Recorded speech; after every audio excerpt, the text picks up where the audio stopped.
Hey, Coach. Doug Feinberg, the AP. Just that third quarter seemed it got away from you guys. What did they do that got the difference? What did you guys not do in that quarter? I just, in my opinion, I'll go back and look at it and see it possession by possession, but I thought their energy continued to build after we got off to the good start. As the game went on, their energy kind of increased and ours slowly dipped, and we weren't able to sustain the effort and the intensity on the defensive end that made them uncomfortable to start the game. So I thought in the third quarter, they overran us as they got more comfortable and more confident. But it started in the second quarter with, we were forcing them to miss shots, and the way that they really imposed their will on the offensive glass. I thought that helped build their confidence because they weren't making shots. And it was the second shots that kind of helped them to start to feel better about themselves. And then coming on the third quarter, they were up one after not playing that great, and they felt really good, came out and played a great third quarter. Derek Bilpax, LA Times. I mean, that had to have been the first quarter you wanted to start off with and hopefully give you some confidence. Were you pretty pleased with that? And where did you see it kind of change tides? Yeah, no, we've struggled to have a first quarter lead, on the road in quite some time.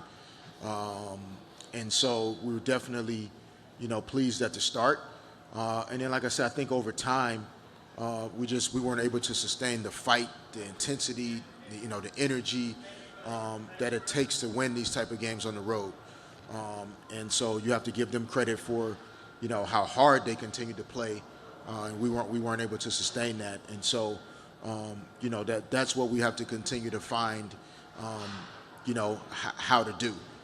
Is not that quarters will go well in terms of making shots or X's and O's, but just all out maximum effort and intensity. And like I said, after that first quarter, I thought the rest of the game that those areas belonged to them.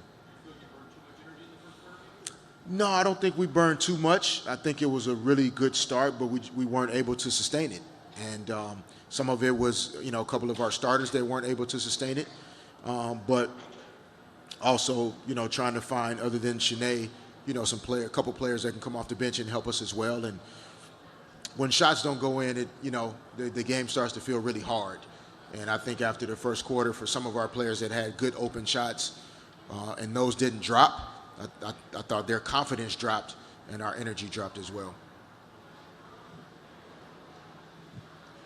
Derek, I think Candace took 3 shots tonight. Was it their defense, or just why did she not get the ball more or take more shots tonight for you guys? I feel like that's kind of what the game, kind of dictated. I think early to start the game, we made an effort to, get the ball inside, starting with her, starting with NECA. But as the game went on, I think the game kind of changed due to the offensive rebounding and the second shots. So now all of a sudden we're coming down the court, we're discouraged, we're disappointed, we're frustrated. Their defense is kind of back in set, they're getting more energized, and the game just got harder. And I'll go back and look and see what better job I can do to make sure that we keep Candace involved. But there's always going to be a give and take. With as Chelsea was more aggressive tonight and getting more involved, that's going to take a few opportunities away from other players. And so I thought it was good that Chelsea was more assertive and aggressive. But they're throwing a lot of attention to her, and we just have to continue to figure out, for sure, I think offensively how to do some things better. But it's really, the defense and rebounding that we have to decide that, we want to get accomplished. 94 and 84 points in 2 games for Connecticut. You're not going to have a chance to win if you're giving up that many points consistently. Coach, now your backs are against the wall. So how do you keep the positivity going into Game 3, and what will you sort of focus the next couple of days on? Yeah, I mean, I think, it's important to still view Game 3 as just Game 3. Like, the results of 1 and 2 have no relevance to how you play in Game 3. You don't play more desperate or less desperate. You don't try to win 3 games in 1. Like, you literally just focus on Sunday's game. That's all you can control. Can't get back these first 2. You don't even get a 4th one and a 5th one. if you look past the third one. So in my experience, for me, that's what has always worked, and that's what I'm going to try to remind the team of, is that this is what playing in the postseason is about. This is what makes it so memorable when you get to the top, is that you remember being down 2-0 and having to go home and figure out how to win one game.